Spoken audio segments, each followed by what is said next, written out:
dyan, nandito naman ako sa kusina kasi ano, naghahanda naman ako ng ulam namin panghapunan. Ibig sabihin ng panihapon ba? Magluluto ako ng mais mamaya. Tapos magluluto ako ng laswa para sa aming ulam mamayang gabi. Ito, pakita ko sa inyo mga mari ito na talong. Yan. Ay!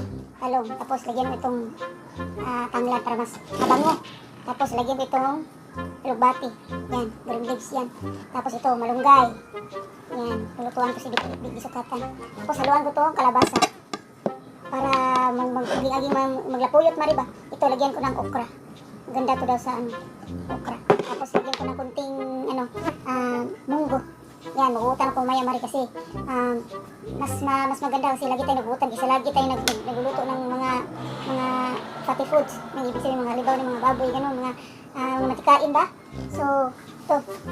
Gusto nyo mga mari ha. Ganyan ako mari pag nasa bahay lang kami ni Vic Bisukatan, gusto ko magluluto ako ba? Pakita ko sa inyo mari yung ginagawa ko pag nasa bahay lang ako. Yan, naglalata ako ng ng munggo. Yan, munggo with bisul yan niya, nilalata ko yan. Yan, pag nalata na yan, ilalagay ko itong ito. Tapos, ang susunod nito, ito. Tapos, bago man itong malunggay, ilagay ko itong tanglad para mas mabango siya. Yan, ang ginagawa ko mga mari-pari.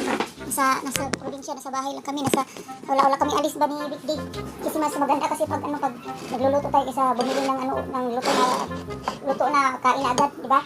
Siya nga pala, nakalimutan ko mamaya may nakalimutan ko, nagluluto na ako na may pala, may nag-i-invite na kainan naman sa labas. Naku, huwag natin taghihari kasi yan, i-grasya yan. Kalimutan kong gawin ko pang salad para kay Vic Bisukatan to. Ay, naku, sige, bukas na siguro to. Mga mari-pari ha, ingat kayo lagi dyan ha. Kayong pabayaan yung sarili nyo kahit saan kayo nagtrabaho. Lagi nyo ngalan yung pagkain nyo. Yan, paparisan ko ito ng mamaya. Kasi may ako yan, ito, uyak sa ilalim. Itong sinatawag ng bagoong. Tapos ito, ginamos. Saka yan, yung maliit na mga hipon. Maliit na hipon. Yan.